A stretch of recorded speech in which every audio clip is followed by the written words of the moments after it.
Tu veux arrêter de courir partout, d'oublier des choses importantes et de finir tes semaines épuisées. Aujourd'hui, je te montre comment planifier ta semaine comme un pro. Une méthode simple, efficace et surtout réaliste. À la fin de cette vidéo, tu sauras exactement comment organiser ton temps pour avancer sereinement. Planifier sa semaine, ce n'est pas remplir un agenda pour se rassurer. C'est reprendre le contrôle. Quand tu planifies, tu gagnes du temps, de la clarté et de l'énergie mentale.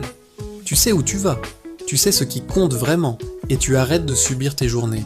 Le but, c'est de passer d'un mode réactif, où tu éteins des incendies toute la journée, à un mode proactif, où c'est toi qui décides.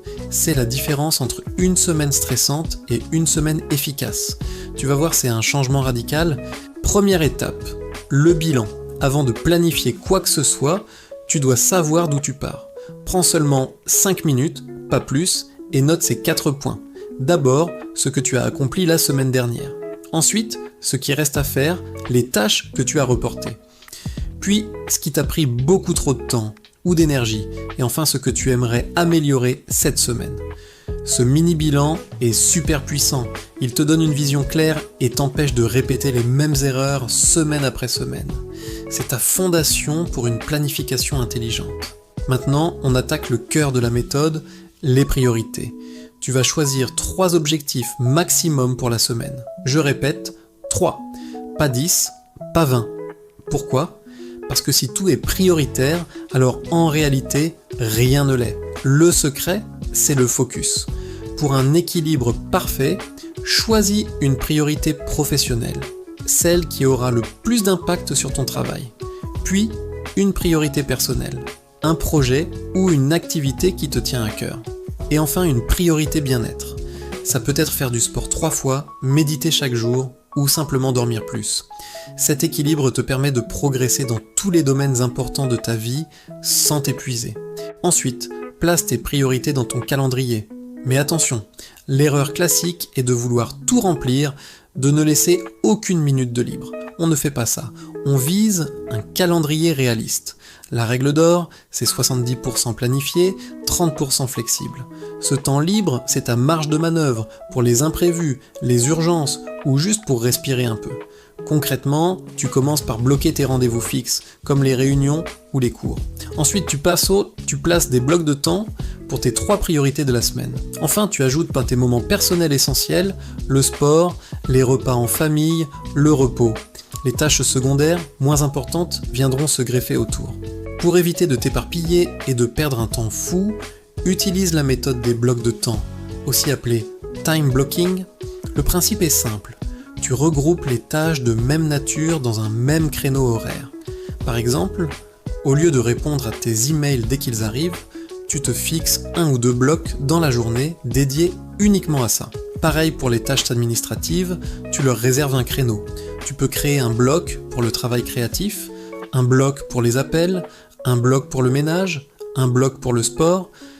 Cette technique réduit les interruptions, améliore ta concentration de façon spectaculaire et te rend beaucoup plus efficace.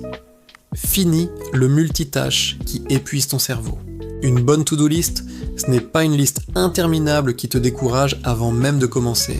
C'est une liste stratégique et réalisable. Tu n'y écris que ce que tu peux réellement faire dans la semaine en lien avec tes priorités. Pour ne pas te sentir débordé chaque jour, utilise la règle des 3. Chaque matin, tu identifies les 3 tâches les plus importantes à accomplir dans ta journée. Ce sont tes missions du jour. Si tu les termines, ta journée est une réussite. Et si tu as encore du temps et de l'énergie, tu peux piocher dans une petite liste de 3 tâches bonus, plus petites et moins urgentes. Le reste, on ne s'en préoccupe pas. C'est déjà planifié pour un autre jour. Pour que tout ce système fonctionne sur la durée, adopte un rituel hebdomadaire. C'est ton rendez-vous avec toi-même pour préparer ta réussite. Choisis un moment calme, le dimanche soir avec une tasse de thé ou le lundi matin avant que tout ne démarre. Prends 20 minutes, c'est tout ce qu'il faut. Pendant ce temps, tu fais ton bilan rapide de la semaine passée, tu définis tes 3 grandes priorités pour la semaine à venir et tu organises ton planning en plaçant tes blocs de temps. Ce simple rituel te met dans le bon état d'esprit, te donne de la clarté et un sentiment de contrôle incroyable pour attaquer la semaine sereinement. Allez, Quelques conseils bonus pour vraiment planifier comme un pro. Premièrement, utilise un seul outil, que ce soit un agenda papier, une application sur ton téléphone ou un logiciel sur ton ordinateur, choisis-en un et tiens-t'y. Utiliser plusieurs outils, c'est la meilleure façon de s'éparpiller. Deuxièmement, prévois des pauses. Vraiment, bloque-les dans ton agenda comme des rendez-vous, sinon tu vas droit au burn-out.